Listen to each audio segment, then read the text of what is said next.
Boa tarde a todos.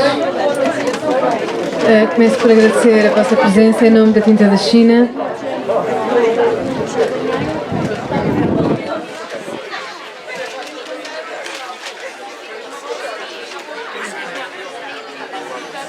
Então, estamos aqui hoje para apresentar o mais recente livro do Alfredo Cunha, que está aqui ao meu lado, 25 de Abril, 45 anos.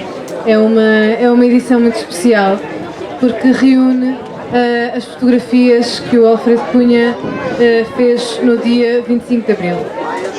Para apresentar o livro, eu tenho comigo o Adelino Gomes.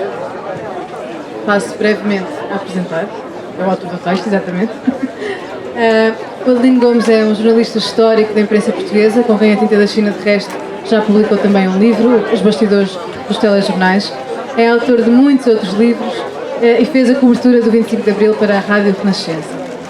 O Alfredo Cunha é fotojornalista também histórico da imprensa portuguesa, com quem publicámos recentemente o livro Retratos, que reúne algumas das suas fotografias mais célebres e que compõe uma espécie de retrato de Portugal ao longo de muitas décadas. O Alfredo Cunha recebeu inúmeros prémios e distinções, publicou vários livros, fez muitas exposições e tudo começou justamente a 25 de Abril de 74, dia em que o Alfredo Cunha fez a sua primeira reportagem. Ambos, Alfredo Cunha e Adelino Gomes, foram fundamentais para compor a memória que hoje temos do dia em que terminou a ditadura em Portugal e começou a liberdade, e sobretudo para quem, como eu, tem uma memória em segunda mão do 25 de Abril, porque nasci depois do 25 de Abril, os relatos de ambos, em fotografia e em texto, ajudam-nos a sentirmos que estivemos lá também. Estas fotografias fazem parte da memória de todos e é um grande prazer para a Tinta da China poder fazer esta publicação, contar com o texto do Adelino Gomes, com a colaboração muito simpática do Alfredo Cunha em vários outros projetos que anunciaremos em breve. Muito obrigada a ambos e eu vou passar a palavra ao Adelino Gomes.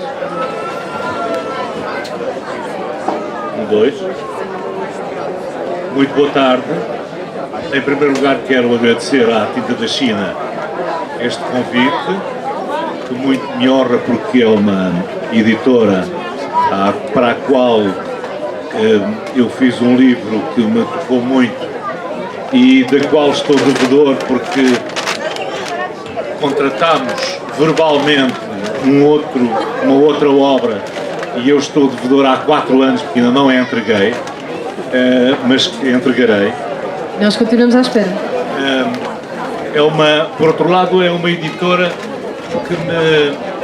pela qual eu tenho uma particular simpatia, porque no mundo, como vemos aqui, no mundo de muitas editoras, mas em que 2 ou 3 dominam tudo, ela resiste, e resiste com o selo da qualidade. E nesse sentido é bom ser-se autor da Tinta da China, ou estar ligado a projetos, ou ser-se, afinal esse é o objetivo da editora, ser-se leitor das obras da Tinta da China. Em segundo lugar, obviamente, quero saudar o autor deste livro. Demais este livro sobre o 25 de Abril. Eu costumo dizer, noutras circunstâncias semelhantes, e já o escrevi também várias vezes, que é sempre um problema que o Alfredo Cunha me coloca quando me convida ou desafia para escrever alguma coisa sobre as fotografias dele do 25 de Abril ou para embarcar em algum projeto novo dele sobre o 25 de Abril. Por 2 motivos. Em primeiro lugar, porque o 25 de Abril foi único nos acontecimentos. Depois teve muitos filhos. Mas, na verdade, o 25 de Abril foi no dia 25 de Abril de 1974. E como ele costuma dizer, se houvesse outra vez o 25 de Abril, eu agora levava mais rolos para fazer mais fotografias. Não é possível fazer mais nenhuma fotografia do dia 25 de Abril de 1974.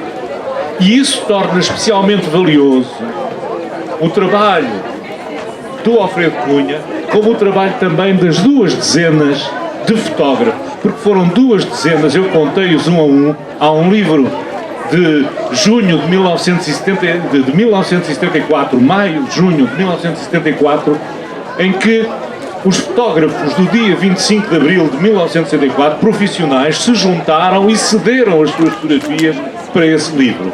E pediram para fazer legendas. Eu estou fadado, desde o dia 25 de abril de 1974, a fazer legendas das fotografias, não só do Alfredo Cunha, como dos outros.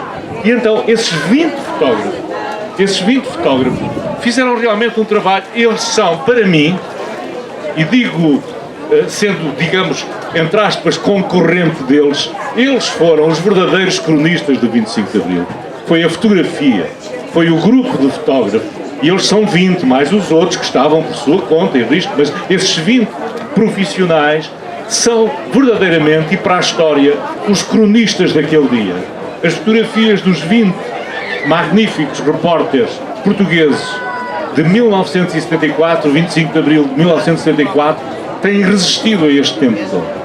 E entre eles, e uma vez que estou a falar do Alfredo Cunha, entre eles encontra-se um dos mais jovens fotógrafos desse tempo. Ele tinha 20 anos.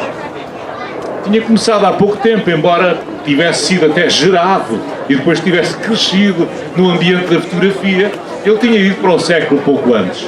E, portanto, estava no início da profissão. Ele não era veterano. Palavra, aliás, um pouco difícil de aplicar aos fotógrafos e aos outros repórteres do 25 de Abril. Poucos eram veteranos, mas eram alguns deles, como eu, eram séniores porque tinham 7 anos de profissão. Então as pessoas já nos chamavam séniores, não é? Quer dizer, já éramos velhotes na profissão. Ele estava no princípio. E é extraordinário como, olhando para as fotografias dos 20 magníficos, há sempre lugar, por mais perspectivas diferentes, sentidos até olhares do ponto de vista cultural e do ponto de vista artístico e do ponto de vista técnico que se lancem sobre essas fotografias. Eu arrisco a dizer que numa prova cega, como se faz para os vinhos, ninguém sabia, o que seria irónico se fizéssemos isso em relação à fotografia, porque é com os olhos que a gente vê a fotografia, mas na verdade, sem sabermos os autores, imaginemos que tínhamos um grupo de pessoas que olhavam para o portfólio dos 20 magníficos repórteres e eram chamados, esses 20 concorrentes, concursantes, esses 20 provadores fotográficos, eram chamados a dizer, a apontar as fotografias principais para eles. Eu arrisco a dizer que nos primeiros 5 haveria sempre lugar, haveria sempre o nome do Alfredo Cunha. E isso é tanto mais tocante como, repito, ele estava no princípio da profissão. E depois, tanto mais tocante quanto, estando no princípio da profissão, ao Alfredo Cunha incumbia ir a correr regularmente às instalações do século, para onde trabalhava, do século ilustrado, para ir levar fotografias, para abastecer a redação nas edições que, entretanto, o jornal ia fazendo. Isso era, nós estamos num tempo, parece que foi há 5 séculos, estamos no princípio quase do jornalismo, não é? E então não havia forma de comunicar, senão através de um telefone, mas para a fotografia é claramente impossível, senão ir lá, ir a correr. Uma das melhores fotografias, uma das melhores reportagens, uma das mais extraordinárias reportagens, arrisco eu a dizer, do jornalismo português, foi feita também para o século, em 1908, por um jornalista que assinava sob o pseudónimo de Esculápio. E foi a reportagem do assassinato del Rei Dom Carlos. E ele tinha feito uma outra reportagem, no ano anterior, de um incêndio na Rua da Madalena. E quando a gente lê a primeira edição do incêndio da Rua da Madalena, eu próprio, que vivi antes do 25 de Abril e que vivi nesse tempo em que tínhamos que às vezes ir a correr a pé a entregar as coisas. Pergunto-me como é que é possível um homem, num incêndio que acho que se desencadeou, a primeira informação que houve foi de madrugada já, como é que ele vai a correr para a Rua da Madalena, entrevista toda a gente, toma nota de tudo, inclusive é do número dos bombeiros que estavam a combater o incêndio, sai de lá ainda e por cima a apontar, faz quase jornalismo de investigação, a apontar que há ali uma certa desconfiança de que aquilo pode ter sido fogo posto porque havia uma apólite seguro de uns galegos que entretanto tinham abandonado a cidade. Quer dizer, é uma coisa extraordinária. Esse homem, as máquinas pararam, aquela expressão parem as máquinas, que é uma notícia importante, as máquinas pararam naquela madrugada do século para que ele pudesse contar a história da Rua da Madalena, que é uma história absolutamente maravilhosa. Aconselho-vos àqueles que se interessam mais por isso a procurarem na Biblioteca Nacional os trabalhos e há também publicados. A Assembleia da República encomendou em 1977 ou 78 ou 79 um trabalho de Jacinto Batista sobre reportagens até 1926 e acho que isso já está esgotado, mas isto era para dizer que, como o Esculápio foi a pé várias vezes para o século, tantos anos depois, naquela madrugada, daquela manhã do dia 25 de Abril, ele foi várias vezes e por isso mesmo falhou algumas coisas, nomeadamente no Largo do Carmo, a transição da Baixa, do Terreiro do Paço para o Largo do Carmo. Porquê? Porque tinha ido levar coisa. E portanto não pôde lá estar. Nenhum fotógrafo acompanhou tudo do princípio ao fim. E eles completam-se extraordinariamente. E apesar de todos esses problemas, o jovem fez algumas das fotografias, e eu vou dar-vos a mais famosa, talvez, ou aquela que está mais no nosso coração, que é a do Maia. A do Maia é uma fotografia que está aqui na capa, não é? Está aqui na capa.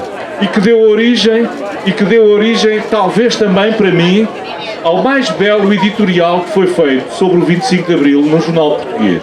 Foi no Jornal Público. O seu autor foi o seu primeiro diretor e fundador do jornal Vicente Jorge Silva, e em 1992 ou 94, quando ele pode contar depois isso, porque esta fotografia esteve perdida por ele próprio, quer dizer, ele não deu grande importância a esta fotografia. E foi realmente recuperada nessa edição especial que fizemos do 25 de Abril de 1994. E o Vicente Jorge Silva, quando viu esta fotografia inspirou-lhe um dos mais belos editoriais, do meu ponto de vista, pelo menos os escritos sobre o 25 de Abril. Chama-se Os Olhos do Capitão. O Vicente Jorge Silva encontrou aqui, nesta tarde captada, neste olhar que o Capitão Salgueiro Maia lançou sobre o fotógrafo, que já tinha visto de manhã e com quem tinha falado, e tu também podes contar isso. No olhar que ele lançou e que ficou aqui para a eternidade, captado pela máquina e pelo sentido de oportunidade e artístico do Alfredo Cunha, o Vicente Jorge Silva encontrou aqui uma espécie, faz a propósito disto, uma espécie de meditação antevisora daquilo que seria o destino do homem que no terreno, operacionalmente, realmente derrotou o regimento, ou dois regimentos, reforçados, aliás, por viaturas blindadas vindas de Santa Margarida, que verdadeiramente no terreno, primeiro derrotou todos aqueles que vieram contra ele, e foram 3, 4 colunas, e depois, por esta hora, iria derrotar, finalmente, dando poucos tiros, mas para a fachada apenas, derrotar também o quartel-general da GNR, onde estava o primeiro-ministro, que se rendeu a ele mesmo, embora tenha dito para me render formalmente, eu realmente quero me render, mas não quero entregar a si o poder, não quero que ele caia da rua, e portanto tragam-me cá um general, e ele levou-lhe o general Spínola. Portanto, esta história, ver estas fotografias, olhar estas fotografias, tantos anos depois, é encontrar vivo o 25 de Abril, é encontrar o palpitar do 25 de Abril em cada uma delas. Pequenas histórias, pequenos momentos, momentos que resistem e momentos que naqueles que tiveram a felicidade de o viver também, momentos que estão, que estas fotografias ajudam a reavivar. E por isso mesmo, e vou acabar, gostaria de dizer que quando o Alfredo Cunha me disse: eu quero que tu escrevas um texto, a enésima vez que ele me pediu texto sobre o 25 de Abril, eu disse: mas agora o quê? Sobre o quê? O que é que eu vou dizer? Sobre as tuas fotografias? Não encontraste mais nenhuma, são as mesmas. E ele disse-me, se tornou o título, não é? Fez-me este desafio que era irrecusável. E ele disse-me assim, e vou ler-vos o título. E foi aí que, como é que é possível um tipo dizer que não, a quem lhe diz assim, diz-lhes como fomos felizes naquele dia. Quer dizer, e isto representa realmente, nós nem nos conhecemos naquele dia. Ele era um puto, não é? Tinha 20 anos, eu tinha a vetusta idade de 29 anos. Aliás, a idade do Capitão Maia. Éramos os dois mais velhos que estávamos ali. Então, eu tinha 29 anos, ele era um puto de 20 anos, nem eu olhava para ele. E ele, coitado, andava também sempre a ir buscar coisas, portanto só o vinha conhecer mais tarde. E só vinha, imagina, os anos que eu perdi de amizade contigo. Só nos tornámos amigos já em 87, numa presidência aberta de Mário Soares. Aliás, precedido de uma grande discussão entre nós, porque ele queria que eu abandonasse, ele queria tirar umas fotografias a umas crianças que o presidente Mário Soares estava a receber. E eu estava para a rádio a fazer uma entrevista às crianças. E ele queria a bela fotografia, o que ele queria era a fotografia do Mário Soares, que ele adorava acima de todas as coisas. E eu estava ali a estragar-lhe a fotografia e disse para ele me desviar. Eu disse: o quê? E tivemos ali uma discussão, então ele tinha ali o que se estava a passar e queria inventar uma situação, que era o Dr. Mário Soares sozinho, com as criancinhas, quer dizer, ele queria o ângulo. Portanto, começámos uma discussão e acabámos nos braços um do outro até hoje. Portanto, nesse sentido, aquilo que eu vos queria dizer, àqueles que não viram ainda o livro, aquilo que eu vos queria dizer é que a promessa deste livro é não vão encontrar aqui nada de novo e, no entanto, vão encontrar tudo sempre novo. E é nesse sentido que eu acho que as fotografias do Alfredo Cunha, é o segredo das fotografias do Alfredo Cunha, é assim uma espécie de vinho do Porto, que cada ano que passa, cada tempo que passa, apura mais no seu sentido.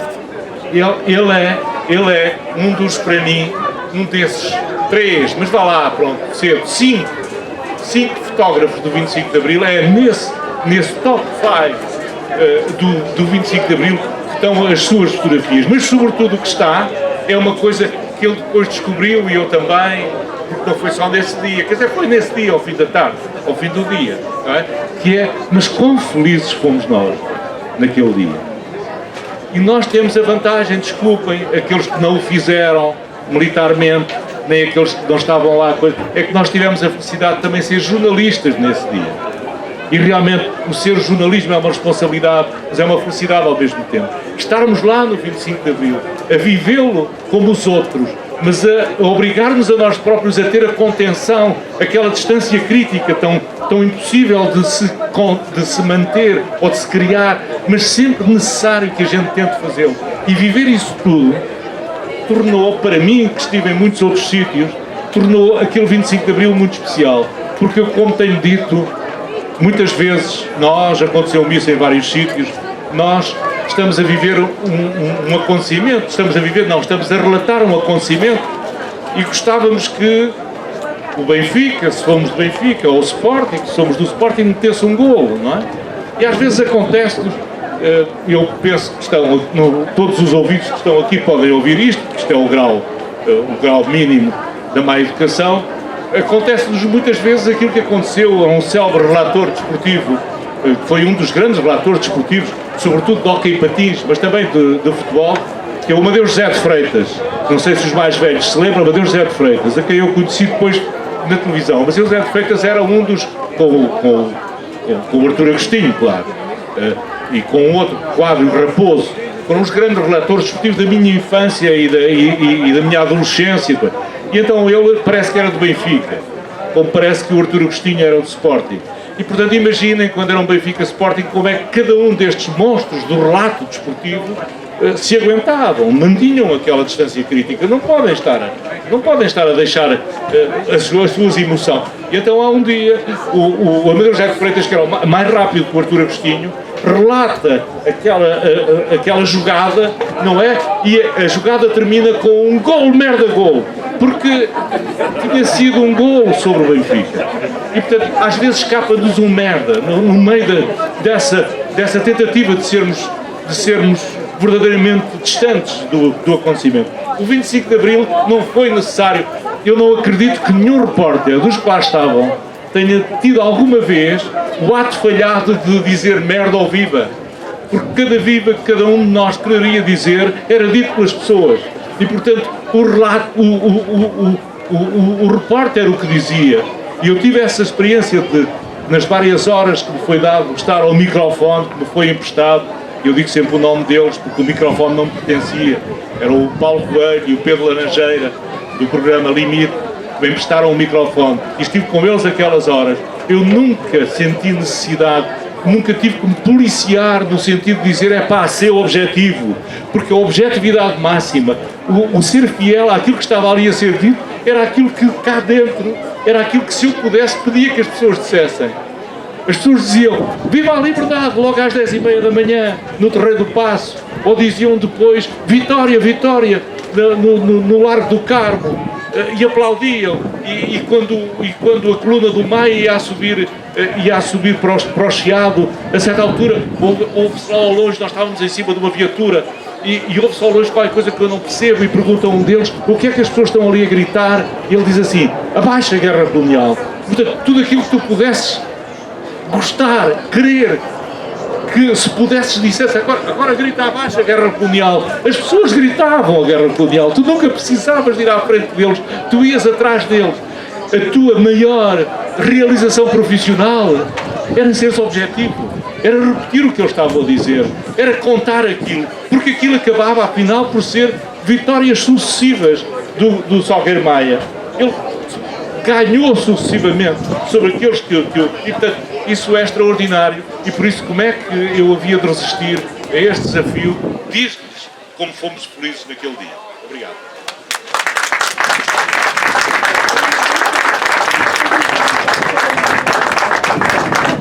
Estou a perceber porque é que eu insisto sempre que seja ele a fazer os textos. Eu não sei se foi há 45 anos ou se foi ontem, Adelino. Antes do mais, eu quero agradecer ao Adelino, assim, antes do mais quero agradecer, ele também é da rádio, tem esta vantagem. Antes do mais quero agradecer ao Adelino por mais este texto fantástico e agradecer à Tinta da China, de quem eu agora sou autor. Já tinha sido em tempo, isto é o terceiro livro que publico na Tinta da China e de facto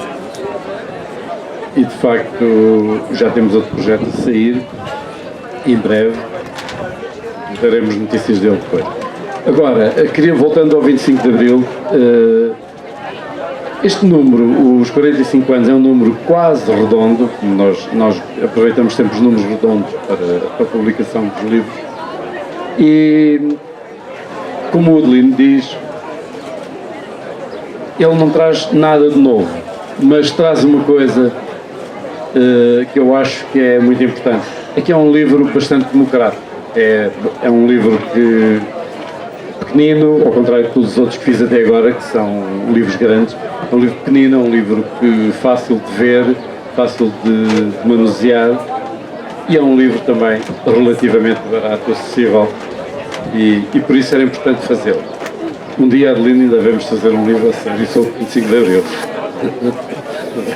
Outro? Está ali a concorrência. Eu, depois do Adelino falar, fico quase sem saber o que dizer, mas apesar de tudo ainda tenho algumas coisas para dizer.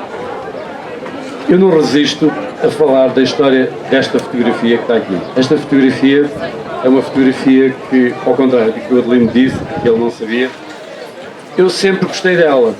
mas ela foi recusada no dia 25 de Abril, ela foi recusada por ser uma fotografia onde não se passava nada e não acontecia nada. E afinal o tempo veio a mostrar que se passa tudo.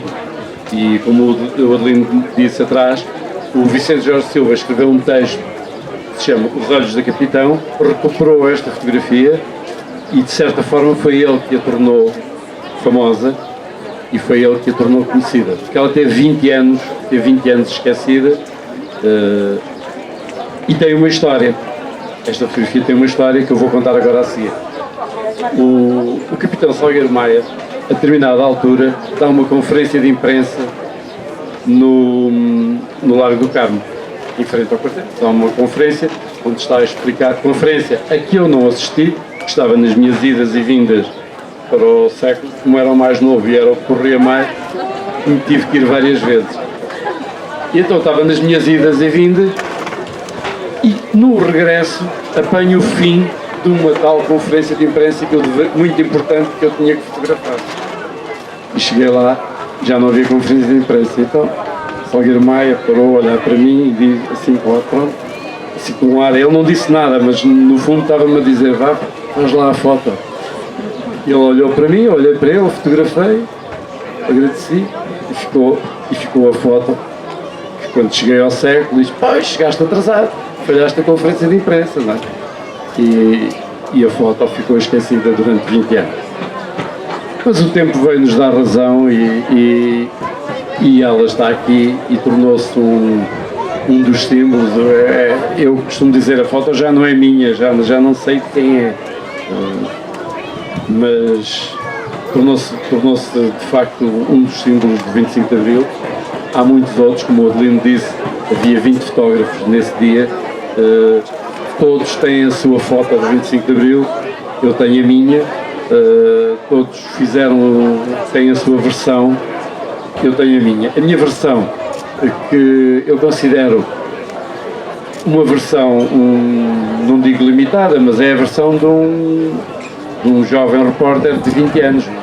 Conseguinte, não tem a profundidade de outras versões, mas as coisas são o que são, valem o que valem, não vale a pena, como o Adelino disse, o 25 de Abril passou, já não se pode refotografar, esperemos que um dia haja viagens no tempo para se poder fotografar, mas mesmo assim acho que não vai ser possível. Eu gostava de suscitar algumas perguntas, se alguém tiver questões a pôr, ou a Madalena ou ao Adelino. Sim, ainda temos uns minutos. Ainda temos uns minutos para falar.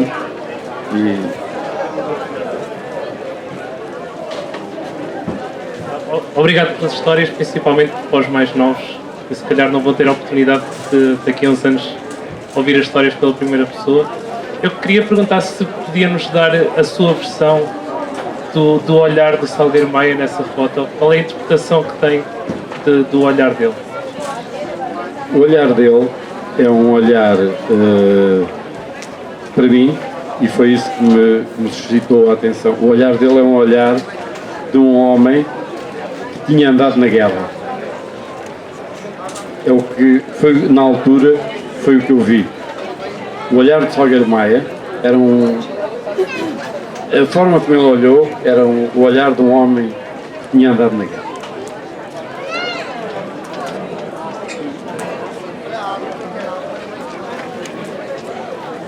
Muito boa tarde, muito obrigado pelas duas apresentações que foram de facto magníficas. A minha pergunta tem a ver com o início da reportagem, se me for permitido, e será para ambos. Suponho que as coisas não estavam adquiridas quando a reportagem começou, ou seja, não sabiam que tinha começado um golpe de Estado, mas não sabiam como é que iam acabar o golpe de Estado. E o que eu gostava de saber é como é que as coisas correram nessa altura em que não sabia ainda como é que iriam evoluir e quando é que sentiram que as coisas já estavam decididas, designadamente do ponto de vista militar ou político. Eu vou-lhe responder Posso responder? Não é que o Adelino também terá uma resposta certamente para dar. Eu vou responder de duas formas. Primeiro, eu vou falar desta fotografia, que é o momento em que eu compreendi o que é que se estava a passar. Quando nós chegamos à Praça do Comércio, o que é que vemos? Militares de cavalaria, só, de um lado e do outro. E então, nós não sabíamos muito bem o que é que se estava a passar e pensávamos que a cavalaria estaria a preparar um golpe de direita. Falava-se com a Usa da Riaga, no geral com a Usa da Riaga, e eu não sabia muito bem. E estava meio escondido a fotografar. E, como podem ver na fotografia, Salgueiro Maia está a olhar para mim com um ar zangado, interpelou-me e diz: "Opá, o que é que você faz aí escondido? Você põe-se à vista. E isto não tem nada a saber. Se você é do contra, é aqui. Se é a favor, são aqueles ali daquele lado." Opá, eu aí fiquei logo a perceber que se estava a passar qualquer coisa e que não era propriamente um golpe situacionista. Pronto, isto foi a minha primeira informação como repórter. Agora, quando é que nós tivemos a certeza que tudo estava ganho, foi quando o Chaimite saiu do Carmo, com o Marcelo Caetano lá dentro, com o povo a gritar. E há também um outro momento em que eu sinto, e isto é o momento da vitória, e há um outro momento também, antes disso, que é quando há um jovem alferes, que é o Carlos Beata, um amigo nosso, diz, nessa tal conferência de imprensa onde eu não estava, ele diz que temos as Forças Armadas, temos isto, temos aquilo, e temos o povo. E de facto, na altura em que eu ouvi as pessoas a gritar liberdade, liberdade, porque as pessoas mais gritavam era liberdade. Antes de Vitória, eu aí percebi que já não era um golpe de Estado, já era uma revolução. Ainda não estava ganha, mas isso depois, mais à frente. Não sei se o Adelino se queres responder também. O fim é o fim. E, portanto, estou a responder à pergunta. E ali sentiu-se bem porque o princípio não, eu cheguei atrasado. Aliás, não estava a trabalhar em rádio, não é? Portanto, a reportagem em que depois eu fui acolhido, digamos, com grande fraternidade, a reportagem tinha começado já, começou logo de manhãzinha. Mas isso aí não interessa, eu tenho contado isso outras vezes. Mas o fim foi ao fim de várias horas, portanto, a coluna de Salgueiro Maia chegou ao Largo do Carmo por volta do meio-dia, entre o meio-dia e 1h, e portanto ficou ali a cercar o quartel-general da GNR até ao momento decisivo em que, depois já do general Spínola ter entrado, nós não sabíamos, mas que era a pedido de Marcelo Caetano para lhe entregar o poder para que ele não caísse na rua, estava-se à espera do resultado. E a essa altura Maia veio à janela e veio pedir às pessoas que era preciso formar uma coluna para sair dali e para as pessoas recuarem, e ninguém ligou nenhuma. E portanto ele ficou aflito, porque as pessoas cada vez até já gritavam: "Está na hora", como se estivéssemos num espetáculo. Quer dizer, as pessoas eram 3 a 5 mil pessoas, estavam ali, enchiam aquilo tudo, estavam em cima das árvores e gritavam: "Está na hora", estavam impacientes. E veio a dizer depois o Maia que estavam com receio, porque se as pessoas vissem que Marcelo Caetano e os seus ministros saíam numa daquelas viaturas blindadas, podia haver problemas, não havia condições de segurança, e por isso ele insistia muito no sentido exatamente, é isso. Mas antes de ser isso, a viatura, aí já leva Marcelo Caetano, mas antes de ser isso era preciso primeiro que a coluna começasse a andar. E portanto, Salgueiro Maia pediu a um grupo de pessoas, no qual eu também estávamos lá à frente, não é, a fazer a reportagem: "Vocês não conhecem ninguém que esteja aí da oposição, que estes tipos respeitem, para os convencerem a recuarem?" E eu tinha visto lá um fulano que eu conhecia, que era da CDE, que era o engenheiro Pedro Coelho, mais tarde veio a ser secretário de Estado das Pescas. E eu disse: "Bom, ali, não sei se as pessoas o conhecem, mas aquele fulano é da oposição e tal." E o capitão Maia emprestou-lhe o megafone. E ele disse, meus senhores e tal, é preciso recuar. Quer dizer, não tinha conhecimento nenhum como é que se faz comunicação. Porque estão 3.000 pessoas, ele ainda por cima era baixo. As pessoas da segunda fila já não sabiam quem é que, não viam, havia uma voz, meus senhores, é preciso, não sei o quê. Ninguém lhe ligou nenhuma. E estava um jovem ao pé dele, pegou-lhe no megafone e disse a mesma coisa, era um bocadinho mais alto, mas também as pessoas da terceira fila já não ouviam, não ligaram nenhum. Esse jovem, eu também não o conhecia, tinha pai 21 anos ou coisa assim, chamava-se João Soares, era filho de Mário Soares, mas ninguém lhe ligou nenhum. E depois há alguém que eu nunca cheguei a saber quem foi, e gostava de saber, que disse ao Maia, foste tu? Seria uma grande notícia. Mas foi o senhor que disse, não? Não, eu estava lá em tudo. O senhor está a dizer, eu estava em lá. 100% do que o senhor está a dizer. Muito obrigado. Então, há alguém que disse a Maia, está ali aquele fulano que sabe falar e tal. Então, quem era esse fulano? Chamava-se Francisco Sousa Tavares. Que teve, quando ele pediu para ele ir falar, Francisco Sousa Tavares, que era um causídico, era um homem, ainda por cima tinha estado em tentativas de golpe já, e era um homem cheio de força e de convicções, disse, a primeira coisa que disse foi o seguinte, eu quero falar ali em cima da guarita do guarda republicano. Então as pessoas ajudaram-no e há uma fotografia muito célebre, tu não tiraste essa fotografia, não estavas lá, há uma fotografia em que ele está sentado na guarita. Ora, ao sentar-se em cima, é logo visto por toda a gente que está ali.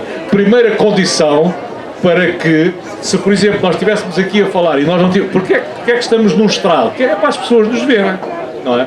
Às vezes há pessoas que falam assim para multidões e ficam e as pessoas não os veem, fazem mal. E por isso às vezes os que sabem comunicar levantam-se, que é para toda a gente o ver. Tá? Quer dizer, isso é elementar na comunicação. Portanto, ele fica logo, quando pega no megafone, não é? As pessoas estão todas a ver de onde é que vem a voz. Não é? E depois ele faz um discurso que eu tenho dito sempre, se tiver aqui alguém que esteja a preparar um doutoramento em retórica, pegue nisso. Faz o discurso, um discurso encomendado, com o tema encomendado. Portanto, o pedido do Capitão Maia é assim, eu quero convencer estes tipos a recuarem. Portanto, a encomenda é esta, estes tipos que recuem, que é para sair uma coluna. Esta coisa assim simples, não tem mais nada. O doutor Francisco Sousa Tavares só tem tempo, enquanto o estão a pôr lá em cima, a pensar como é que eu vou convencer as pessoas a recuarem. Porque já 3 pessoas, o Capitão Maia, o Pedro Coelho e o João Soares, tinham tentado e as pessoas estavam mesmo, só gritavam, não sei o quê. Então, ele não sei o que é que se passou na cabeça, nunca o entrevistei, foi uma parvoíce que eu gostava, porque eu só mais tarde é que assumi, é que comecei a perceber isto. E depois de ouvir várias vezes, nós gravámos esse discurso está gravado, e está em disco. E então, ele chegou lá acima e faz, todas as vezes que eu ouço aquilo, ainda há pouco tempo estive em Timor, para portugueses que lá estavam, e estive a mostrar esse discurso, e estivemos a analisar o discurso. O discurso não chega a ter 5 minutos, e tem 3 partes, é dividido em 3 partes. Estão ali todas as regras da comunicação. As regras da comunicação, como é que ele intuiu, não é? Está bem, ele era advogado, não é? Escrevia muito, intervinha em reuniões, etc. Mas isto é extraordinário. Neste caso é assim, ele está perante uma multidão de 3 a 5 mil pessoas. Tem que os convencer a recuarem. E ele utiliza a seguinte estratégia. Primeiro, não os trata como, meus senhores, o capitão Salgueiro Maia sabia fazer golpes de Estado, mas não costumava. E eram os soldados. Quem está de acordo dê um passo em frente. Ele aqui queria que estes dessem um passo atrás. Ou 3 passos atrás. E portanto não diz, meus senhores. Diz assim, povo português. São as 2 primeiras palavras que ele povo português. O que faz, digo eu agora, passados estes anos todos, não é? Faz com que, com 2 palavras, ele transforme o meu senhor, que é uma coisa, meu senhor, em ator. E um ator prestigiado. A melhor coisa que eu posso ser chamado é tu representas o povo. aquelas 3.000 pessoas que estão ali ficam automaticamente, por um golpe de mágica, duas palavras transformadas em povo português. E depois acrescento outra coisa, que é para dar sentido a isso. Povo português. Fomos libertados. E, portanto, escreve, dá logo um sentido. Povo português, não somos campeões da Europa. Não somos não sei o quê, fomos libertados. Ele dá um sentido histórico ao termo. Mas dá àquilo um momento histórico. Este é o dia da libertação de 48 anos, está implícito 48 anos de ditadura. Fomos libertados. E acrescenta logo na terceira frase, imagina, a terceira frase diz assim: graças às Forças Armadas. Estabelece logo os dois campos. Vocês são o povo português. Vocês foram libertados. Quem é que vos libertou? Estes tipos. As Forças Armadas. E continua aí, eu podia agora ficar aqui meia hora a falar sobre os 5 minutos do discurso dele. Continua aí a passo e passo. Até ao momento em que, ao fim de 40 segundos, não mais, as pessoas já mesmo se intuem, não é intuem, são impregnadas. Eles ficam a saber, a sentir que são atores de um momento histórico. Estão em ponto rebuçado para se dar um passo em frente no sentido já de responder ao pedido. E diz assim: estes rapazes, está a referir-se aos tais que os libertaram, estes rapazes estão a pé há 18 horas. E, portanto, a piedar, olha que esta malta está a trabalhar há 18 horas. E depois diz duas coisas: precisam de descansar, mas precisam também de receber novas missões, porque isto ainda não acabou.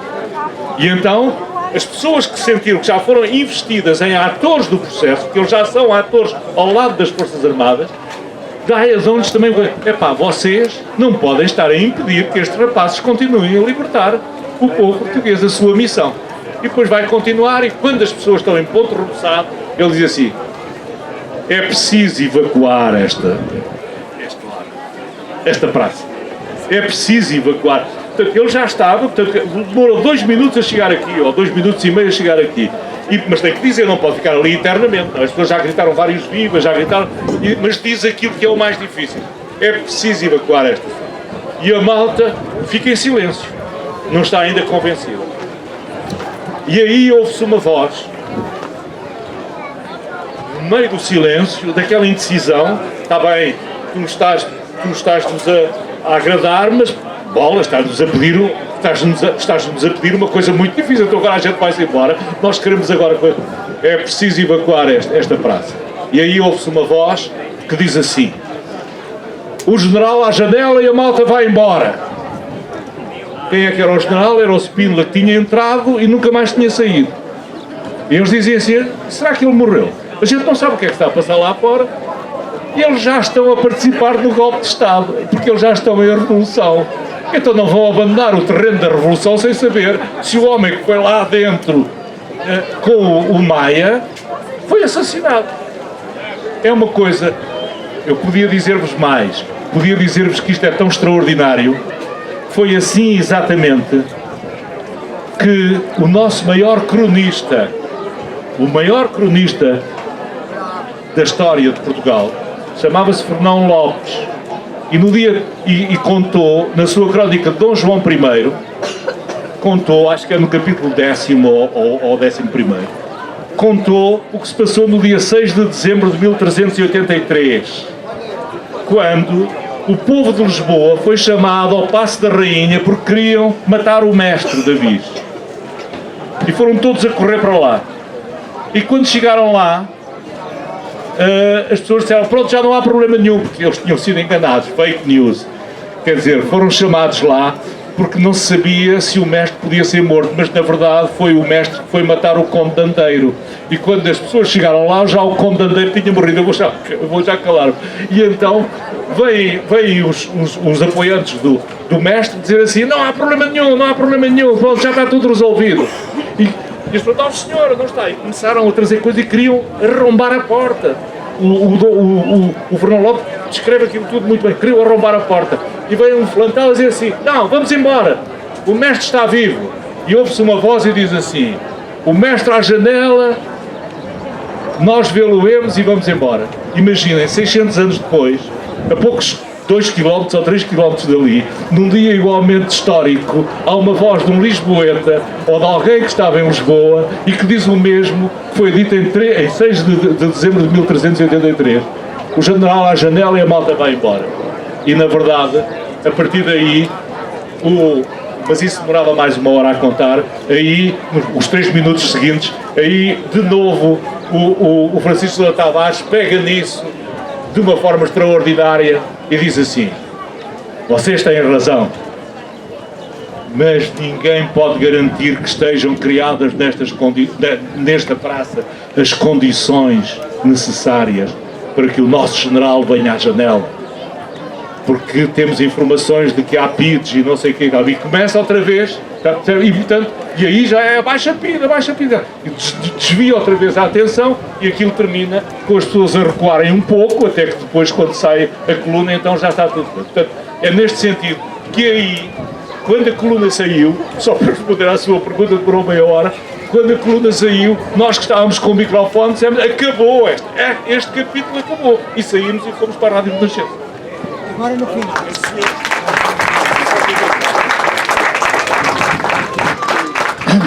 Eu assisti desde manhã até à noite. Isto é todo dia, toda a noite. Mas este senhor disse no final é que a Guarda Republicana não se rendeu logo. Foi? Não se renderam. Muito obrigada. Muito obrigada, Adelino, Alfredo. Ficaríamos aqui bastante mais tempo a ouvir estas histórias, mas temos infelizmente de terminar, porque há uma sessão a seguir aqui na praça. Eu agradeço a vossa presença. O Alfredo Cunha estará disponível para assinar os livros que entenderem aqui atrás na Pavilhão da Tinta da China. Obrigada e até já.